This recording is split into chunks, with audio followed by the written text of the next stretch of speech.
CROWDSTRIKE SPA 24 hours for 2025 is go. Marvin Kirchhofer floors the throttle. We go racing, and it's the McLaren ahead. The two Mercedes go toe-to-toe for second place. Vincent Abril gets a bit boxed in. Maro Engel is fifth. Look down from the drone as they flick left, right, up the hill, out of Eau Rouge and through Radion for the first time.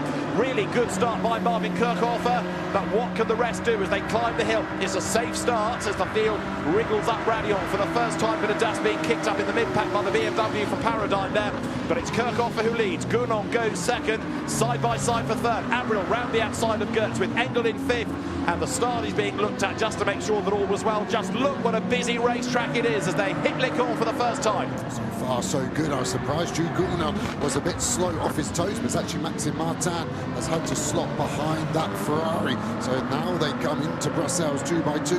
This is where it starts to get riskier being side by side. Your elbows are sharp and you're trying to get into single file as we go back on board that 96 Rutronic Porsche. You hear that flat six screaming as they go down the hill into Pouhon.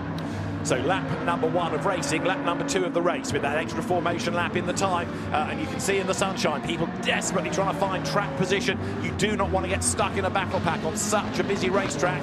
7 kilometres long, of course, the Spa-Francorchamps circuit, but it's a lap that goes round pretty quickly. One car way wide coming out of Pouhon, looking to try to rejoin. It's the Castle Ferrari, skips back onto the racetrack. The field then now coming up to the exit of Pith Path and down towards campus for the first time, but a really good first lap from Kirchhofer. Another Garage 59 McLaren out in the gravel, but able to rejoin. Gounon second, Abril third, Gertz, Engel next in the queue.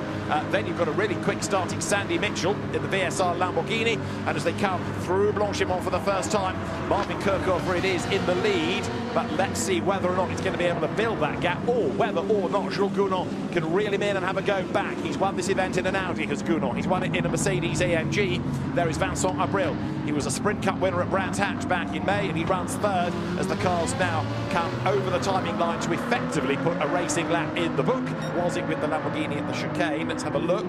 Cars turn in, and there, yes, the Lambo had already spun, and there was nowhere for Antares out to go. So unlucky. Yeah, blinded, wasn't he? So Barretta's turned somewhat around and then spun himself, I think.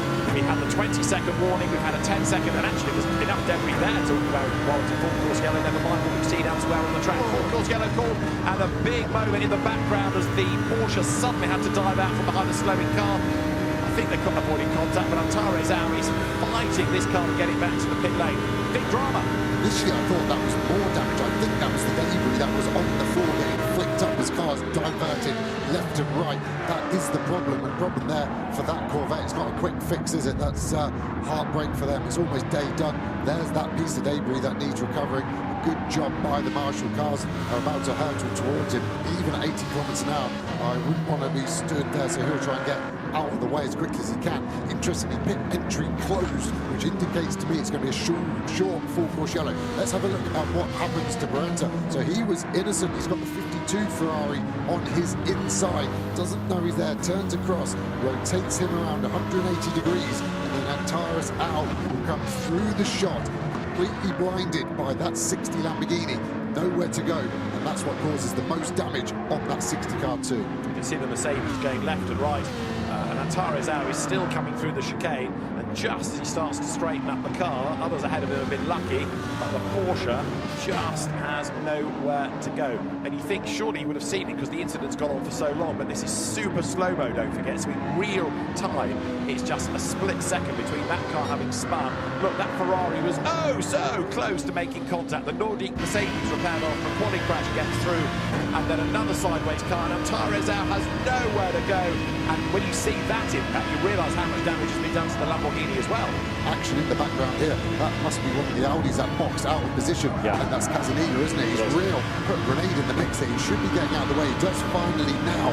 That really split them. Also one of the Aston Martins from Comtu in the way. Yeah, let's have a look, because Engel just about gets through, but here comes Sandy Mitchell up the inside of Maro Engel. Then the Lamborghini goes for position. Good dive up the inside by Sandy Mitchell, and the very rapid Scotsman, who's based in Nottingham these days, goes fifth at the expense of Maro Engel. This is what I spoke about, the traffic. That's the 4 car. That's really held him up, giving Gounon a chance to get the run down the hill into Brussels.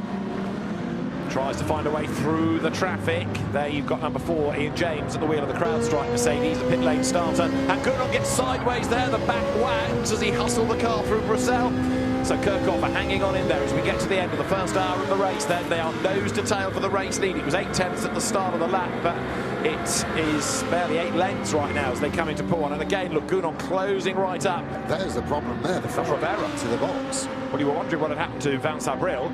Rivera got into the car and it's back in the pits. On his outlap, he's come straight back in and going slow. That is an awful place to be on the exit Blanchimont. He needs to get out of the way. That is big crash drama that's been collected by Mercedes. 2 cars, 3 cars involved, and I'm afraid to say that is going to bring out the safety car because there is big damage. The McLaren has been collected. So here we have a look from a different angle from the high camera. Look at the Porsche, bang, and that just obliterates the back of the McLaren, and so many others scattering. Look, there are wheels being ripped off, there's bodywork being ripped off.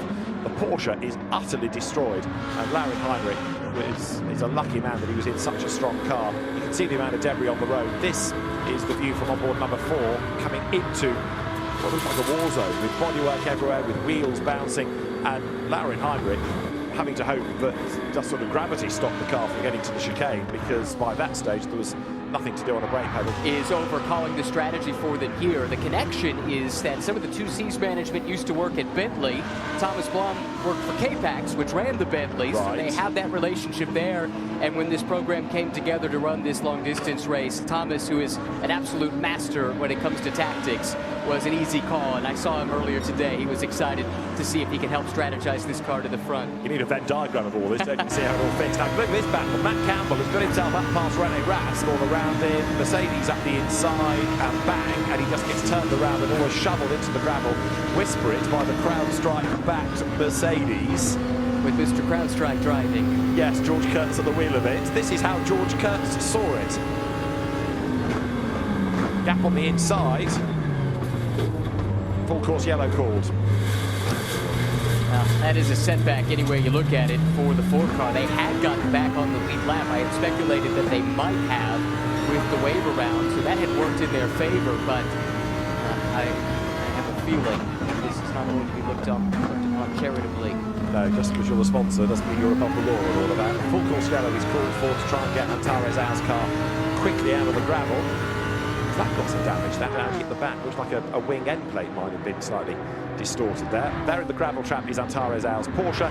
Ideally, just wants picking up, wonking on the tarmac, and away it can go on that escape road that runs behind the gravel bed. So hopefully this won't be a long full course yellow, but there's more drama there. Number 70 Ferrari, look, has gone into the back of traffic, and that is Custodio Toledo, and he's clearly hit somebody who's slowed under the full course yellow and has got big damage. So now we're heading to a much longer full course yellow period, because there's not one to sort out, there's probably 2. Custodio Toledo trying to get going, but there's damage on the front of that car. And I think we found who we ran into. Yes. One of the come to you Astons. That doesn't really narrow it down. 270. 55th. That's Leroy. Right. The wheel. So Alexandre Leroy up from GT2 with the air brake at the back of it. So that's coming into the pits, I should imagine, to get that sorted out. Right, so all of this happens because a full course yellow is called, and some slow better than others, and there's the impact. Toledo right into the back of the Aston. But that was coming into Les Combes. I thought he got as far as Bruxelles before the car was turned around. Maybe I was... Oh, yeah, he goes up the escape road. There is the driver of number 11 safe out of the car, but that is a very broken Aston Martin. The driver in question is Frédéric Jousset, and that's another Aston Martin that has come to grief at the top of Radiant. That's out of the race. And it's another come-to-you racing Aston Martin as well. We've obviously lost a Valkenhorst car in the Super Pole, and it's just these cars. Remember, this is a team and the car that took victory last year. Has he been helped here? He's a little bit offline. Definitely. Wow. Definitely helped. Tim Sandler was the Mercedes driver behind him. Yeah, that's going to go down badly in race control, isn't it? And it was so very, very close. Anything that the Aston Martin did would be very difficult to react to. But I just wonder whether, you know, the Aston Martin's lifting there and the Mercedes is not. 911 was retired. It's now back out on the circuit. Okay. And it is penultimate runner. We are waiting for a couple of cars to catch the back of the train. Yeah, pit lane was blocked with the car expiring. That looks mechanical. Yeah, very mechanical. Massive cloud of smoke out of the back.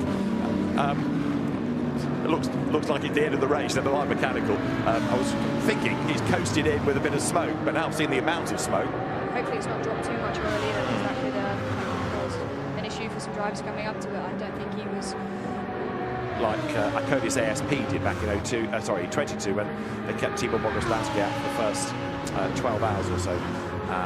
Now, Marco Wittmann in 31, BMW has got ahead of the sister car of 32. So Wittmann in the Dries van Voork car, if you like, has got ahead of Ugo de Wilde in number 32. In full darkness, we had the fake illumination from all the amazing fireworks show.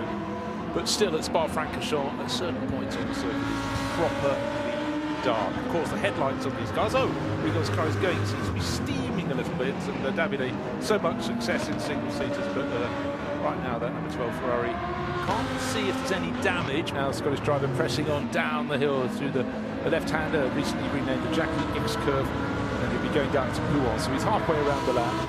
But this could be very good news for VSR and Lamborghini. You saw a sketchy moment there as Thierry Vermeulen dropped an overall position to Alessio Rivera, and that fast recovering number 51 Ferrari able to muscle his way by, I believe. We just got a glimpse of it coming up the hill, and he is through. I think that also cost Vermeulen a place to Finn Wiebelhaus. So drive-through penalty will sort them out. They're way down the order anyhow, down in 59th position after earlier setbacks. 9 laps down overall, and we've got a McLaren off the circuit, driving around the back of the gravel track. There's a little access road.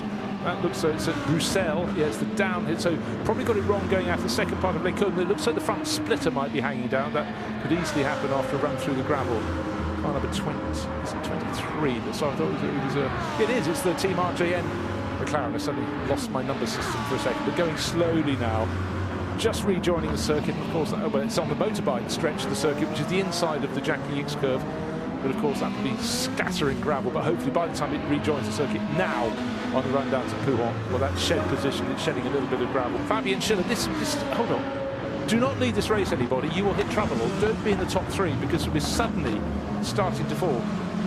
Lucas Stoll, Jules Gounod, Fabian Schiller had not put a wheel wrong until they did whatever they did to get the drive-through penalty. I can't remember. No, there was contact yeah. with the 991 BMW. And maybe this problem is a result of that contact. Something may have gradually been weakened and gradually got to the point it's failing. But that is a Mercedes going nowhere at all. So wherever you're watching in the world, this is a magical time. But particularly if you're a fan of Lamborghinis, you're particularly enjoying it because your car, the remaining one in the thick of the battle, is leading the race. And talk about battling. The one that didn't come to play. Explain for people who weren't looking what happened. What happened? Good evening, Bruce. Good evening, David. Unfortunately, good to see you. Yes, well, one of those ones. We're the beneficiaries there. Yes. So I've just stepped into the commentary booth, which is probably the 75th best seat in the house. It was the 76th, now it's the 75th. Exactly that. So. But how do you feel? I mean, obviously gutted you're not in the race, but at what point it would have struck you when you weren't involved with all the starting procedure, all that stuff on the grid? But now you're sitting in the booth looking at the cars going around in full darkness. And you've done a lot of 24-hour racing, haven't you? If they were able to back that up with a good, strong result right here at Spa.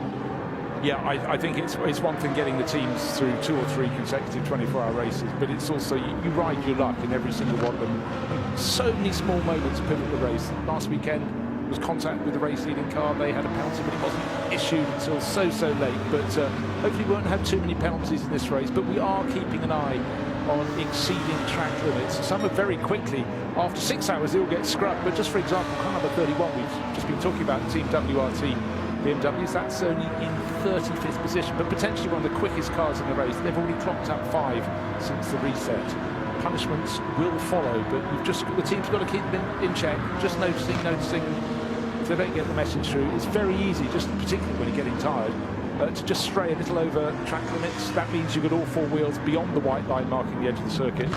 And one of the quarters they most certainly do it is this one, rally on at the top of the hill. And by the thickness of a bicycle tyre, they just manage there to stay within track limits. But if you're not pushing, you're not going right to the edge of the circuit. So it's a real balancing act, isn't it? It is, and even more difficult at night when you're trying to judge track limits based off of a painted line at certain parts of this track, and doing so in the dark. Interesting battle starting to brew here with Lucas Stoltz now having been caught 0.7 of a second, in fact, over the last lap. Alessio Dano has closed in to less than half a second behind in that battle for second and third.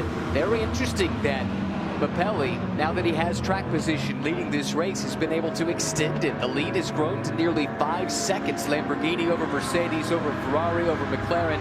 over Aston, 5 different brands inside the top 5 positions.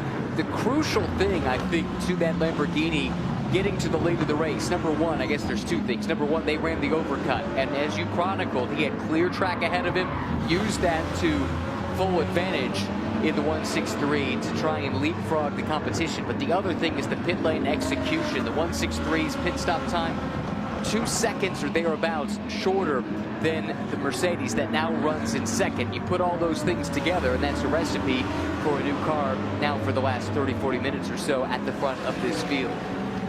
Yeah, and in fact, we were commenting on whether it was then Sandy Mitchell, I think, trying to catch Nicky Catsburg. Nicky Catsburg is out at number 4 Mercedes, unless I'm grossly mistaken. He is. He's down in the mid-50s. Still hasn't caught him. But the thing is, as I said, the Dutchman will be running at a very similar pace. In fact, is he about to dive in the pits? No, he's not. But the number 163 Marco Mappelli-driven Lamborghini is the best part of 5 seconds clear.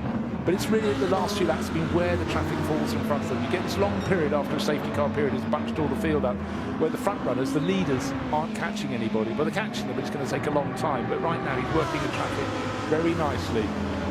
Marco Mappelli leading this race. And here he is, coming down into Eau Rouge. Race leader, Marco Mappelli, the WSR 163 Lamborghini, through Eau Rouge, up to Raidillon, and then continuing up the gentle climb up Kemmel Straight. Next car we need to find will be car number 17, that's Lucas Stoltz. And he too has just gone through Raidillon.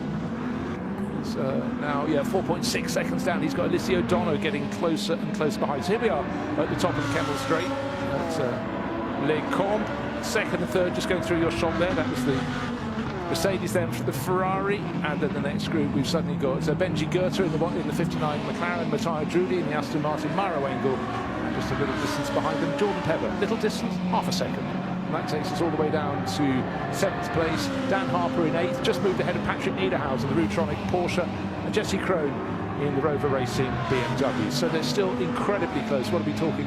1st to 10th place, just over half a minute at this point in the race. But we've already got 8 hours under our belts, and we're starting to chalk our way through the night. It's just coming up towards 1 o'clock in the morning. It's 10 to 1 in the morning.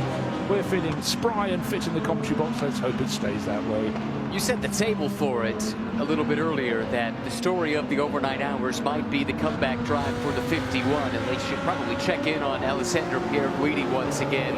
About 15-20 minutes ago, while you were talking with David Pittard, he was able to make his way around Thomas Drouet in the Ford Mustang to get to 12th. So this is a car that was in the first hour, down a lap, way down in the 60s in the running order overall, that has now fought its way back up through the field. It's caught the front runners in the top class, and now is on the fringe of a top 10, only 12 seconds away from cracking the top 10 once again. What a comeback it's been. It's so many endurance racing across the decades. It was get through the night and then apply your pace. Le Mans, Daytona, all these races, that's not the case now. You race flat out, and falling off the lead lap. I almost wanted you to replay your first sentence.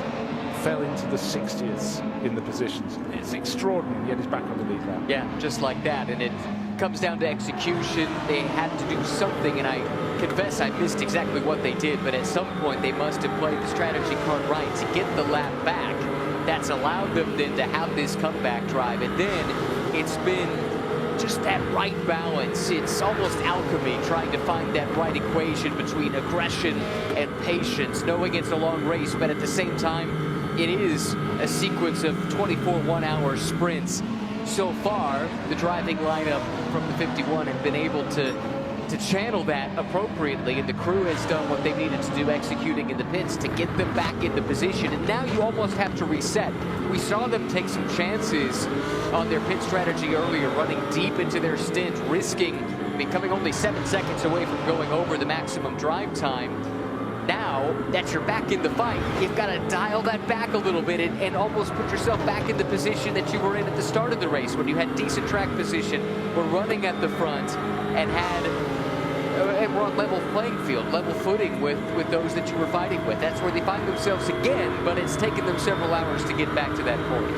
No, it's you talk to the drivers and you listen to the team radio. We're treated to clips of that from time to time. And so many, if they're in 12, they're focusing on who's in 11th. I know you could have a class battle. You just got to pick them off one at a time. How am I related to the car in front of me? For Alessandro Piaghini, he's now 1.4 seconds down and definitely catching Charles Weerts. We just heard team radio from Charles.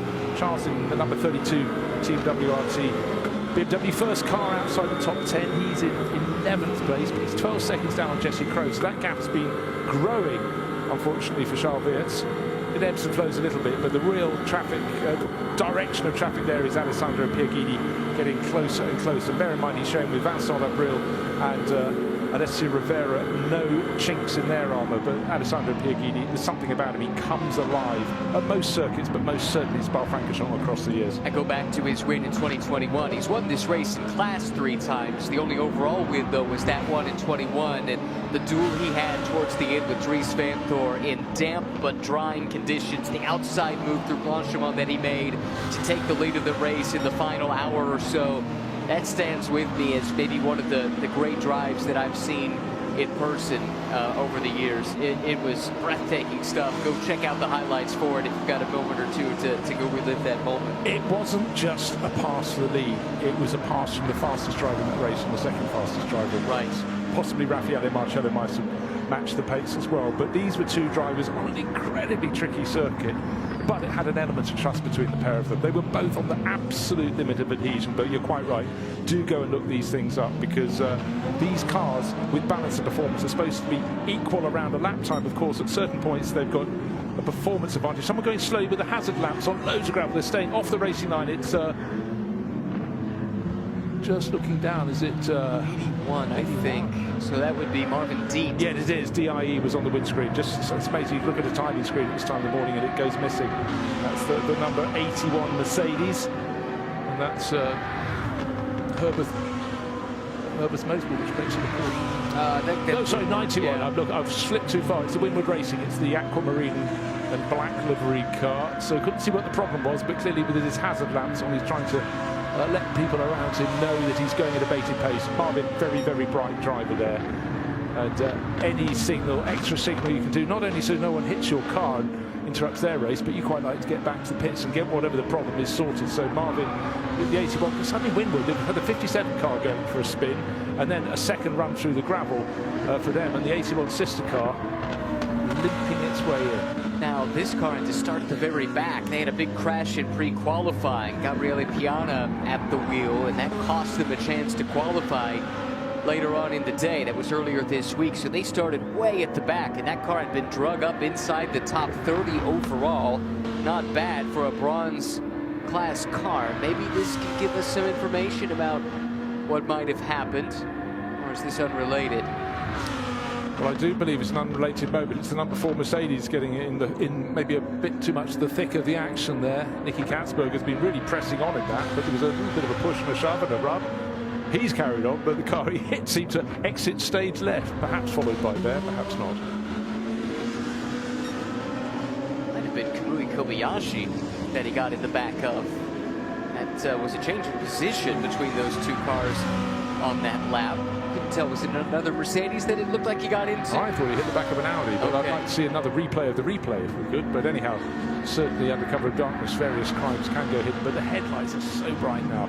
I'm really just full of admiration for the camera crews to be able to pick them out and be told, coming up as a gang of cars, pick out the one in second place. You know, how do you do that? Quite magical.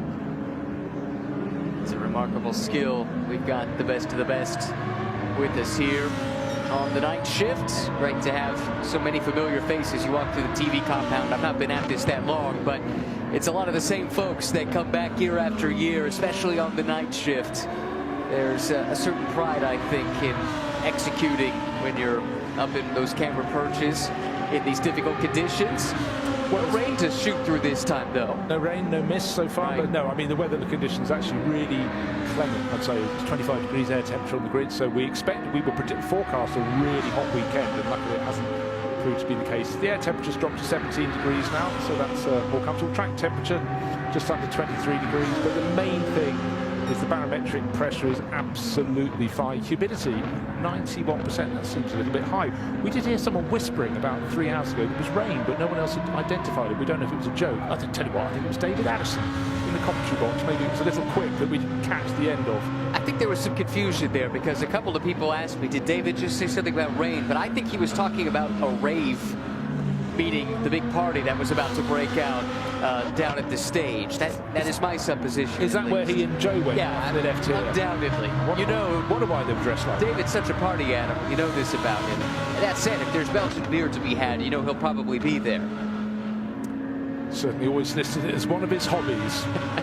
Well, I tell you what, let's listen to a bit more team radio from the car that's leading the Gold Cup class in 13th overall. It's Harry King in the Aston Martin.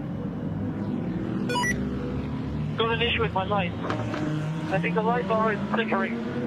So it's making vision very bad. Okay, Harry, copy. We'll look at it at the next stop. Okay, well, that's the message from Verstappen.com. Look at it at the next stop. Unfortunately for Harry, he's got quite a distance to go. He hasn't quite chalked up 40 minutes, and he's not going to... Well, he'd like to come in, but the team do not want him in for another 20 minutes or so. That's not the message he wanted to hear. I'll tell you that with some confidence. You got to deal with that now for the next 30 minutes or so. Talking about the light bar at the front causing the visibility to wax and wane. That would be a real challenge to contend with so much of this track, especially when you leave this part.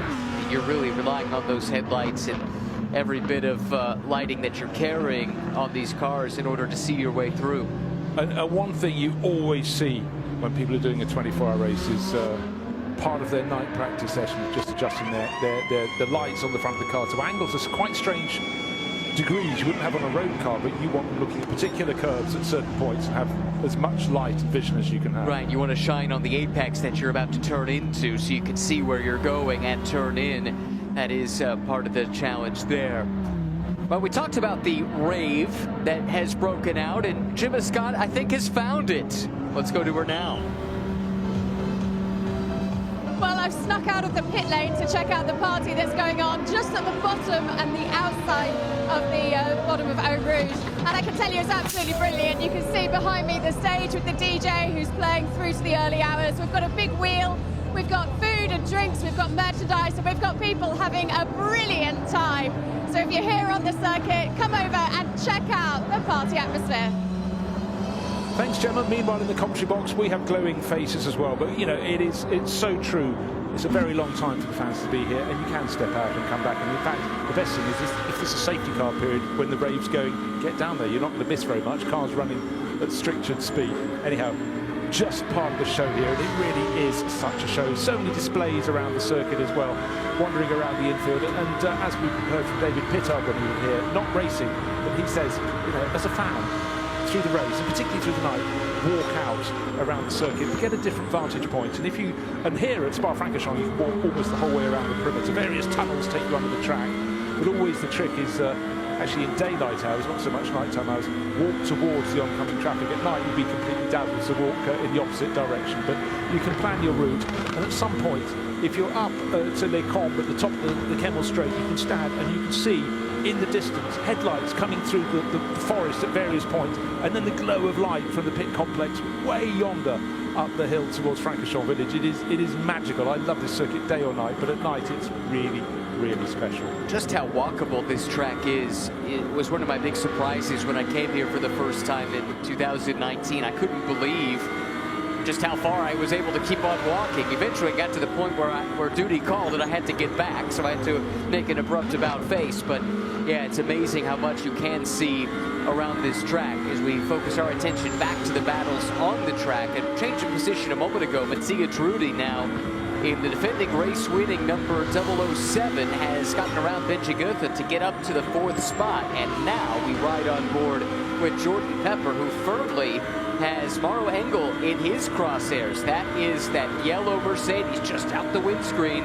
Lamborghini looking stout here in the overnight hours. One out in front, and then this car running in 7th, but with 6th very much as its target that has been acquired. Yeah, but I'd tell you in the next handful of minutes that the number 48 Mercedes will be diving into the pits, because remember it had its previous pit stop ahead of all of its rivals once it got on the clock.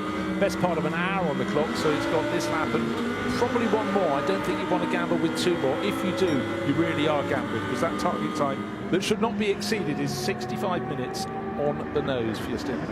That's if there's been a full course yellow during the stint. They did change that this year. That's if it's uninterrupted, just a 60-minute stint length that you need to be aware of. In fact, I'm looking at the wall to try and chart the time of the last full course yellow 20. Oh, actually, no, it was an hour ago, best part of. Yeah, so I think that they would be covered by that bit. But no, I tell you what, it was an hour best part of an hour and a half ago. Okay. Well, that said, we were concerned about a couple of cars the last time. Dives in at 29 seconds past the 1 hour mark.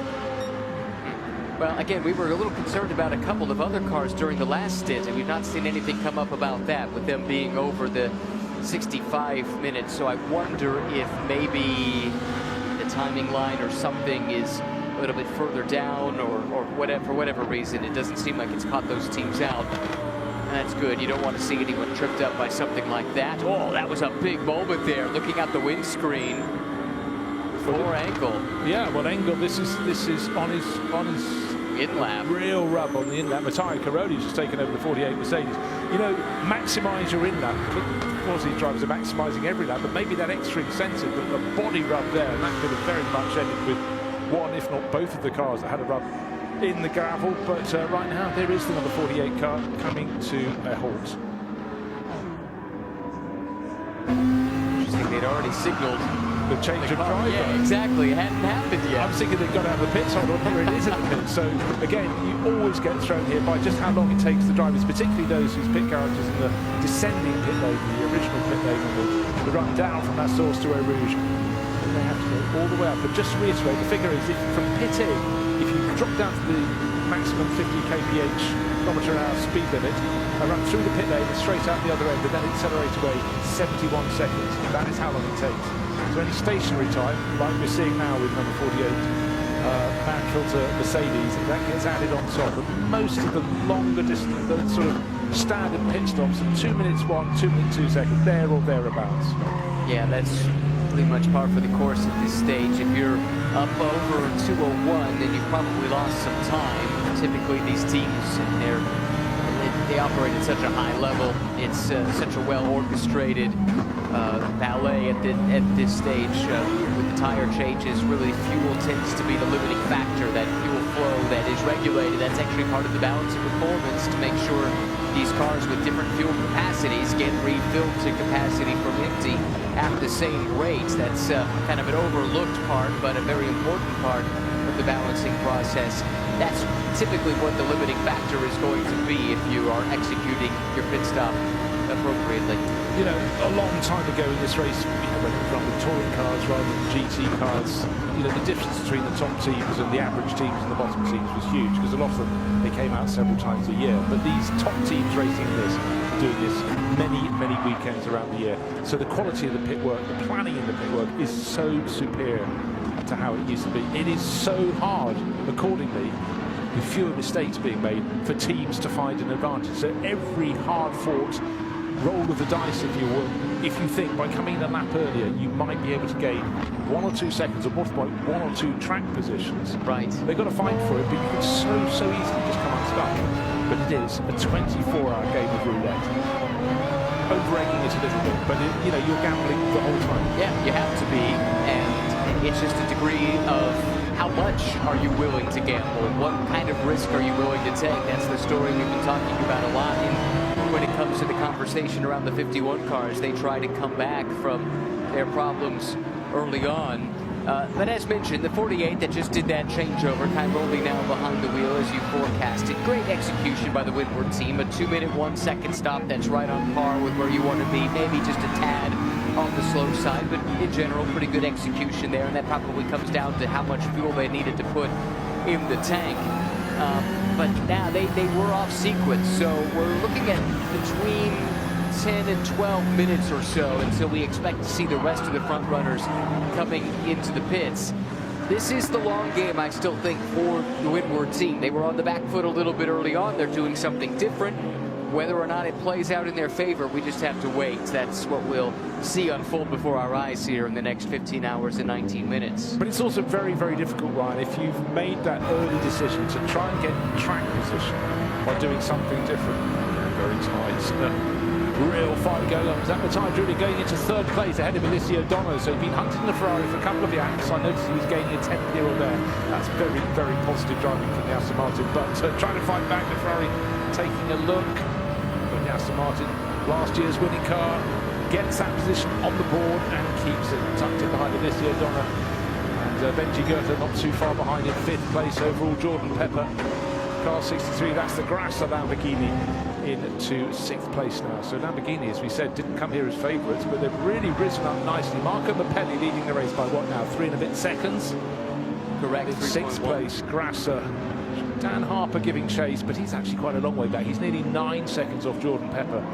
And when I say he, I'm talking about Harper in the 988 BMW, and, running its own race at the moment, but not quite there or thereabouts, but it's a really strong driver lineup in that one. It is interesting, though, you made the point about Lamborghini maybe not coming in as favorites, and it's taken them a little time to rise to the top, but you know, you almost wonder if these cooler conditions are favoring them in a way that maybe it isn't some of their rivals. I think the same can be said for Aston. We're starting to see that 007 creep its way to the top, slowly but steadily, right on cue. Race Vision powered by AWS, showing the pace of that car relative to the rivals, and as they just slowly make their way up through the ranks. I mean, this is what they did last year, and next thing you know, they're right in the mix. Someone with a wild ride there, but able to bring it back on track.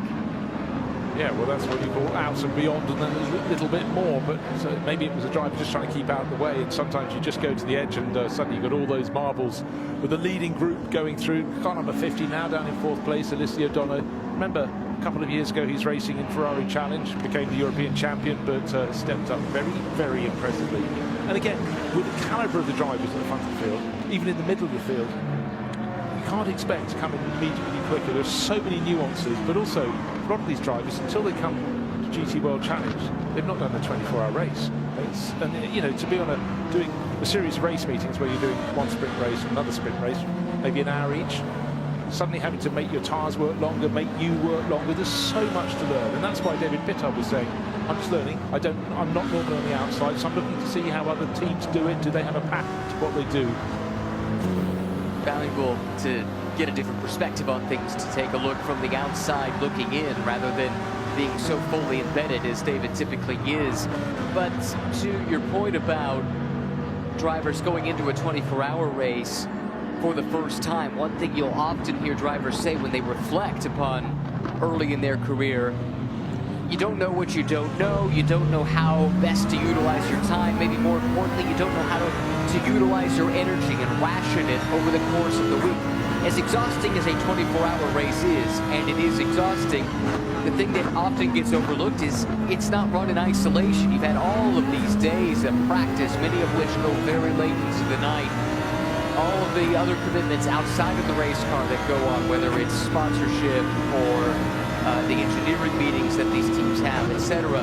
This is all a drain, and your energy is a finite resource. So learning how to manage that over the course, not just of a 24-hour race, but the whole race weekend, that's something that benefits the veteran drivers that have been through this time and time again. 100%. You look at it at meetings where you spend an awful lot of time in one place. Viz, the Indy 500, I think you must go completely mad the month of May. You just can't wait for the race to start, but you do have to minimise what you lose in emotional intensity in the run-up. And some of the old gang used to have it absolutely down pat. But again, if you're going to an event like that or an event like this for the first time, it's just massive. And then you learn to remove some of the extraneous matter.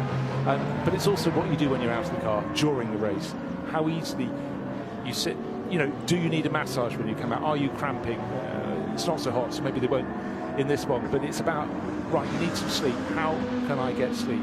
How do I sleep? Am I too hyped to sleep?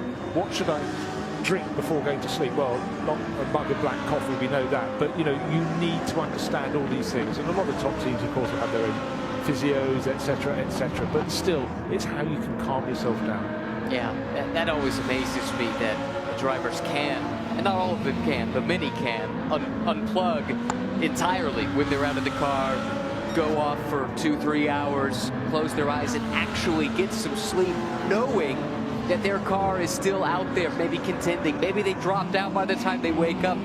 Can you imagine that first 30 seconds or so after the deep sleep when you wake up and you just want to know, where are we? Are we still in this thing? Has it gone well? Has it gone poorly? I just have to imagine that the apprehension when you send that text message or you look for the text message when you wake up has to be through the roof.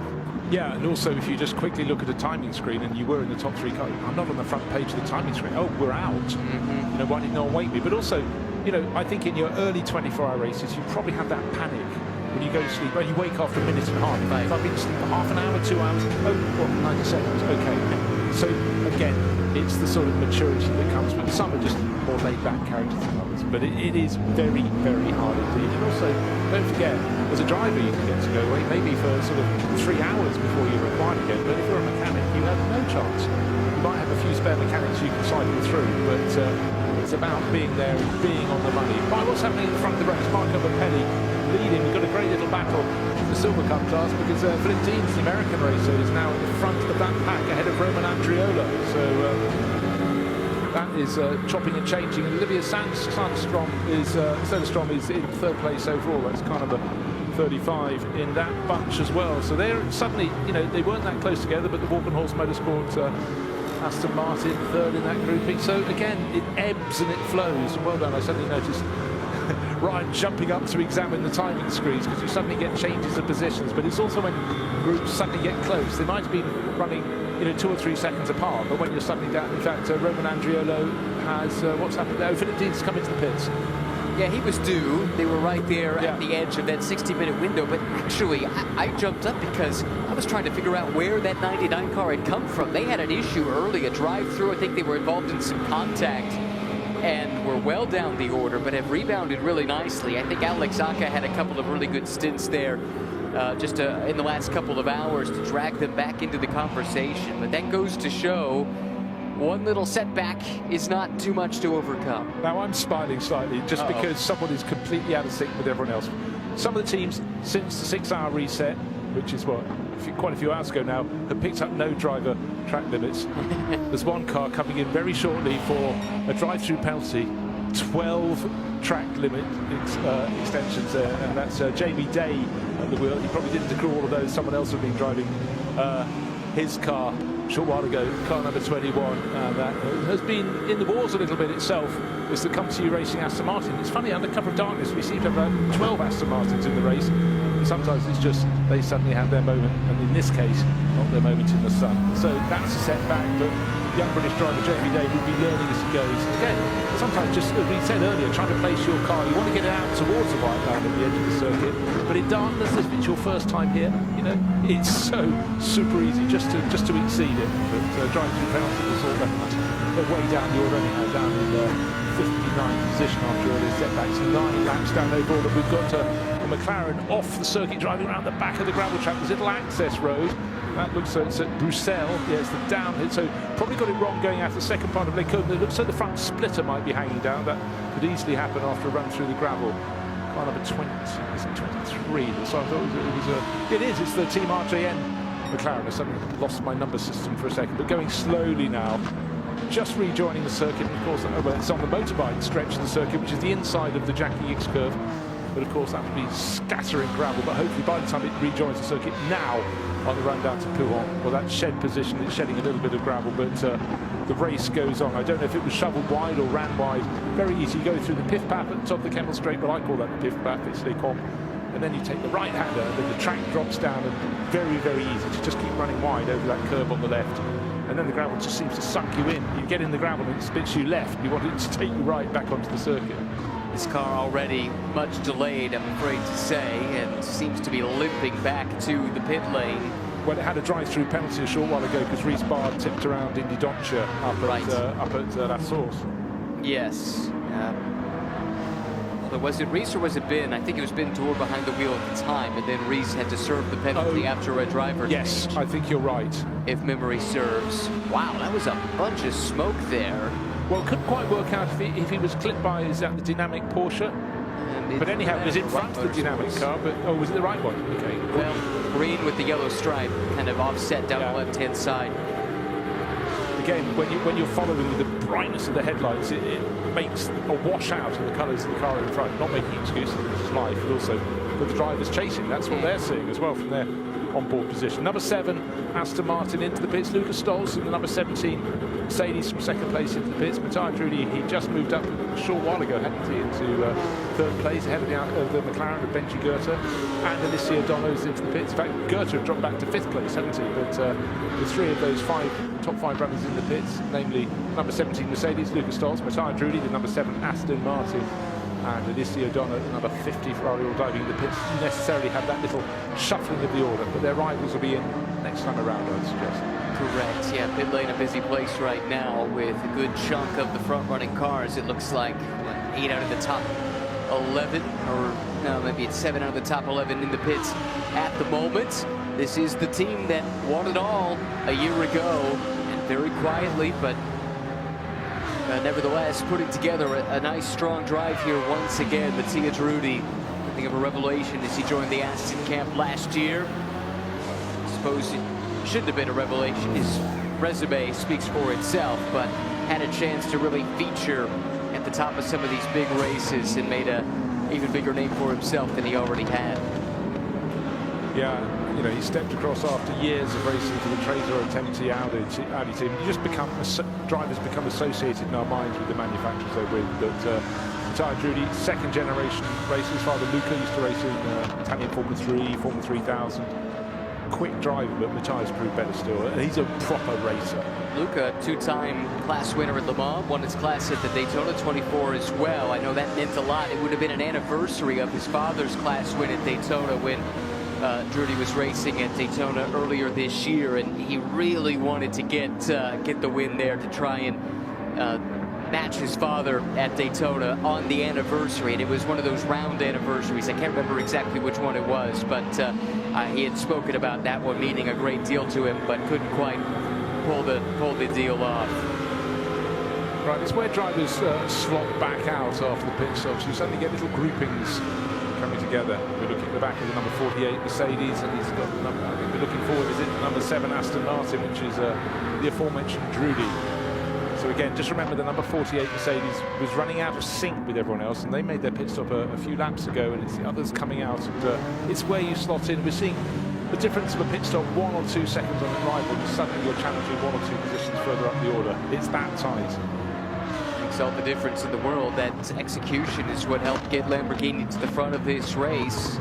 Try and execute at that level again. In the pit lane right now is Marco Mappelli. Goethe is in, Niederhauser is in, Harry King also in the pit lane from the lead in the gold class. Not sure the 33 has been headed in the gold class all race long, except maybe on the pit stop shuffles.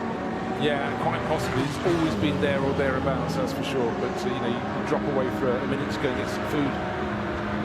But, you know, before you're coming for a long stint like our 9 hours. But you know, these things just happen. But you know what? Just going back to last year, victory for the Aston Martin for Nicky T, Marcus Sorensen, Matteo Drudi.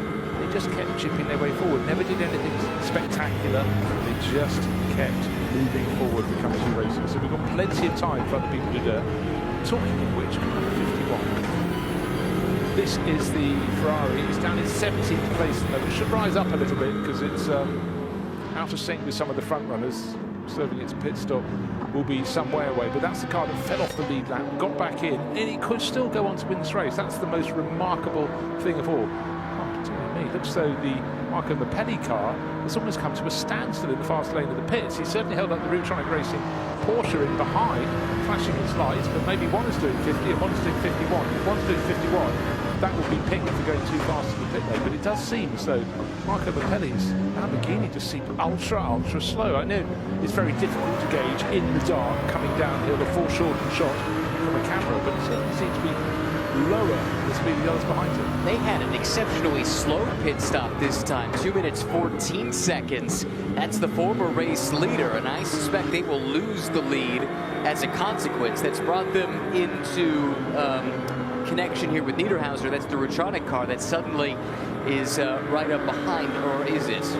Yeah, I think that's correct. Okay, well, that's 2 things there. Was it time lost at a standstill for their pit stop? They can't surely have shed about 12 seconds just by running slowly at the wrong pit speed limit. We did get just a glimpse at the very end. I think they had to maybe reverse the car or something. We just caught the tail end of the pit stop, but I think that's why that pit stop was in that 2:14 range. That's entire time elapsed in the pit lane, by the way, in to out, including the service that we're talking about when we're talking about the pit times. But 14 seconds, that's a lot of time to hemorrhage. Yeah, a minimum 12 seconds lost. Was it all when they were at the standstill? But certainly to my eye, it was also running slowly down towards pit exit. But that would not have squandered 12 seconds. It must have been a combination of the two. But why was it running slowly? And why did it lose time in front of its pit garage? Maybe that's something that we will find out as we go forward. But that has suddenly put a, you can spend hours trying to gain 5 seconds in this race, and they've just lost potentially nearly 3 times that during their pit stop. So there's, well, let's say 2 times, double that. But that is something for a team that's just been going so well, the VSR team. That's a real problem. While all of that was happening, I did also notice a penalty to the erstwhile silver class leading number 65 Mustang. Their fueling is deemed to be short. Short refueling is the penalty. 25-second time penalty coming their way. That is a massive penalty for a car that was contending within the silver class. What it really was, it was one of those cars that was just picking off its rival, going better and better. Now the silver class is being led by James Kellett, car number 992, one of the many BMWs in this race. That's from the second Paradigm competition car. So suddenly the things can change. And when you get cars, as we have right now, running side by side as they go around Eau Rouge, you just breathe in. Just breathe in and keep breathing in, but they both seem to have got through the corner. But anyhow. Amazing, they both came through on the other side. That was commitment to making that work, and I guess enough mutual respect was shown to make that a possibility. Like Goethe might have just been under attack a moment ago. We just got a glimpse of it. Maybe BMW taking the peak. Not sure who that would have been. Still have to let this cycle through. Maybe Jesse Krohn, possibly. And again, you get this moment where cars are running out of sync, and for the best part of an hour, you could have known exactly who's in front and who's behind, and then suddenly you've got another car that may be have come in a lap earlier or is coming a lap later, but suddenly, who am I racing against? Why are they challenging me round the outside at Eau Rouge? But they got through. Right, talking of Paradigm competition, 992, their car having its pit stop right now, and that was James Kellett coming out of the class lead. You know, he got there by pitting later than his rivals, but certainly the Paradigm competition, they'll be working their way ever further towards the front in that class. So young British driver James Kellett, that's a job well done. Didn't see it as been a driver change as yet. I didn't see the start of the pit stop, although it was something else. But again, we've got quite a lot of debutants up and down the pit lane in the Spa 24 Hours. And the fact that some of them haven't even raced GT3 cars until this year, it's a massive, massive ask to come in and just take everything as it comes in front of them. But he's shown Paradigm competition, a team that sort of effectively was created midway through last year. Darren Young owning it, and he said, right, the car's been called Paradigm competition. I think it was from the Monza round onwards last year, but you know, they're here to make sure they get class victory. They came in from the silver class lead. Means they're doing something right. They are, and now if James Kellett did stay on board, he'll have a nice clean windscreen to look out of, because they took a tear off of that car. Those are precious commodities. You can't take one off on every stop, so you've got to ration them. Of course, in the overnight hours, maybe it's more important than ever, dealing with all the glare. If you get that grit and grime, and maybe more importantly, any kind of oil or anything like that on the windscreen, you turn the windshield wipers on and it just gets worse. The only thing you can do is take one of those tear-offs off, and all of a sudden, even in the darkness, it seems like you're looking into the light again when you get a clean windscreen. The moment you go, I can't. You want to delay the moment the first time you use wipers. I used to have that in old road cars that had broken wipers. Once you put that first smear, you're done for. So you better try and just not use them at all. But this is very, very different indeed. But yeah, how do you gamble? You're gambling with everything here, aren't you? When to pull your screens off and work your way through the lot. And one of those gambles we've been chronicling over the last few hours is the number 48, and right now they're on the upswing of this alternate strategy that they're on. Cairoli finds himself up into second place now behind Lucas Stoltz in the 17. Again, slightly off sequence by 14-15 minutes or so is the number 48, and that puts them slightly different tires, slightly different fuel levels from time to time. But those two Mercedes now come to the fore. However, Mattia Drudi has caught the 48. He's only 8 tenths off. So just a few moments ago, we saw him race his way up into third. Might not be too much longer until we've got a well and true battle on our hands there for the second position between Cairoli and Trudy. It's definitely an upswing for the last year's winning Aston Martin. 007 on the door, 7 on the time on the screen, but they know what it takes to win this race. And as I said, last year they weren't spectacular. They were thereabouts. They just kept advancing up the order, and they're doing it all over again. So, you know, full marks to the crew. It takes confidence as well to stick to your guns and not jump and change your strategy. They haven't risen loads. They're in third. They started in 7th position, but as we said, every time there's a safety car period, the field sort of gets compressed, but it's your position on the track. It's not necessarily always the gap, but they've been, every time there's one of those, they seem to pick up a position. So full marks to them right now. We've just crossed the point at which we have 15 hours left, so 9 hours have gone already. It seems like yesterday. You know what? It was less yesterday when the race started, but not yesterday for everybody. If you're watching in California, it's still today, if you follow my drift. I do indeed. And I still find it extraordinary when you've got people who are, you know, probably sitting out on a lovely late afternoon in California, watching us in the small hours of the morning, and then yet when they get tired and it gets to darkness, we'll have come out the other end into daylight again. Racing towards the finish of this race. But don't ever get just thinking endurance races, 24-hour races start at 3 in the afternoon. Everyone wants to be different by the feel of things, but 4:30 we started in the afternoon, so 4:30 we will go to on Sunday here at Spa-Francorchamps. Yes, it is Sunday already, but as I said, just under 15 hours remain.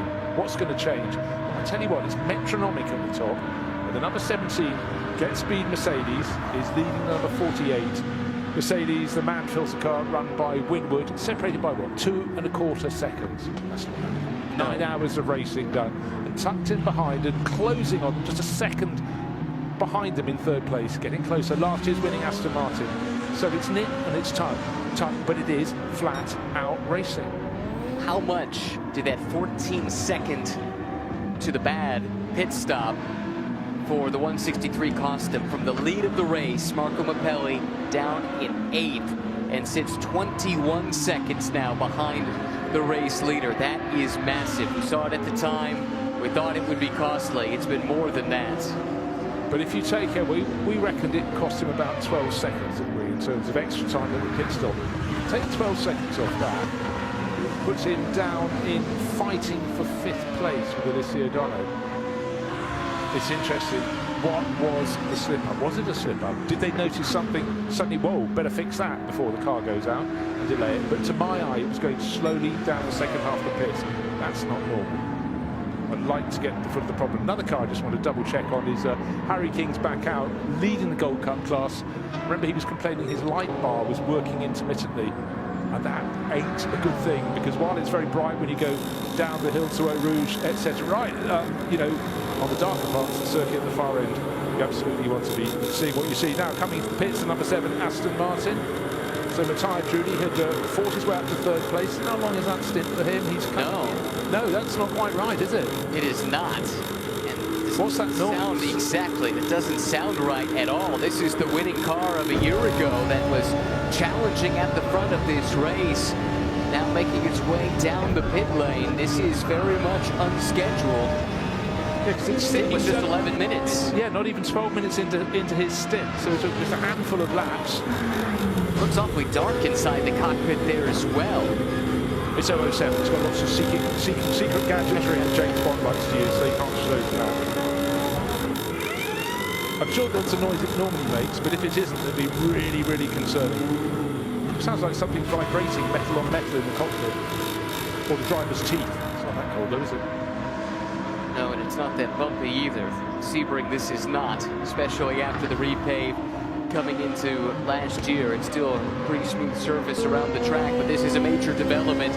The lone remaining top-class Aston Martin, let's remember, because the Valkenhorst example was eliminated with Enrique Chavez crash in Superpole, and immediately they're going to put that car up on the dollies and wheel it back into the garage. So this is a major development for a contending car and the defending race-winning team and driver trio. Coming in thick and fast in the last hour. Is the drink bottle empty? What can they do? The fuel is going to go in. And as soon as that hose pulls out, the car will drop down, it will blast away. 44 seconds counting. Down it drops. And it's slow to get away. It's slow, it's slow, it's slow. Mirko Bortolotti's not moving. What's gone wrong? What's gone wrong? Patrick Niederhauser is on his way. Now Bortolotti blasts away. But how many seconds were lost there? 3, 4, maybe 5. He's moving, but that's a scare they could have done without. Can't write it, can you? It just didn't turn over. You could hear it go and then just die. The mechanics didn't know what to do. Amazed there wasn't a jump battery ready. It wasn't needed in the end. But that last stop, not to plan. Is that enough? I don't think it will be. Traffic up the road, he may not have to worry too much about those cars, but equally he doesn't want to back off just in case he should back off too much. But I don't think Patrick Niederhauser is going to get close enough. And then third, unfortunately, he's going to have that question mark over it, because it's going to be Raffaele Marciello on the road from Alessandro Pierguidi. But the Ferrari should inherit it, given the time penalty has to be applied because it's not been served in the pits. Yeah, it's nailed on to me, so it's going to be a Lambo, Porsche, then a Ferrari podium. What a great mix. It is indeed, and a first podium for Lamborghini, a first win for Lamborghini, a first win in the event for Luca Engschler, for Jordan Pepper, and for Mirko Bortolotti. The 77th CrowdStrike 24 Hours of Spa has been an absolute scorcher in terms of the weather and on track as well. The checkered flag is going to be shown out of the chicane. There'll be a ceremonial one around La Source, and it's going to be shown to Mirko Bortolotti, to Jordan Pepper, to Luca Engschler, who win the CrowdStrike 24 Hours of Spa. Mirko Bortolotti celebrates. The Grasso Racing team goes berserk.